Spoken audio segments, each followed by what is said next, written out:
நடிகர்கள் எஸ்.ஜே. சூர்யா, விக்ரம் பிரபு, சாய் பல்லவி உள்பட திரைக்கலைஞர்களுக்கு கலைமாமணி விருதுகள் அறிவிக்கப்பட்டிருக்கு. தமிழக அரசின் சார்பாக தமிழ்நாடு இயல், இசை, நாடக மன்றத்தின் மூலம் பல்வேறு கலைப்பிரிவுகளை சேர்ந்த சிறந்த கலைஞர்களுக்கு கலைமாமணி விருதுகள் வழங்கப்பட்டிருக்கு.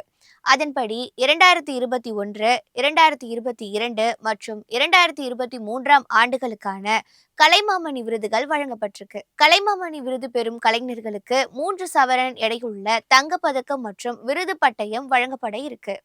நடிகர்கள் எஸ்.ஜே. சூர்யா, விக்ரம் பிரபு, சாய் பல்லவி, இசையமைப்பாளர் அனிருத், சண்டை பயிற்சியாளர் சூப்பர் சுப்ராயன், இயக்குனர் லிங்குசாமி, ஸ்வேதா மோகன் உள்ளிட்டோருக்கும் கலைமாமணி விருதுகள் வழங்கப்பட இருக்கு. இசைப்பிரிவில் பிரபல பின்னணி பாடகர் கே.ஜே. யேசுதாஸுக்கு எம்.எஸ். சுப்புலட்சுமி விருது அறிவிக்கப்பட்டிருக்கு.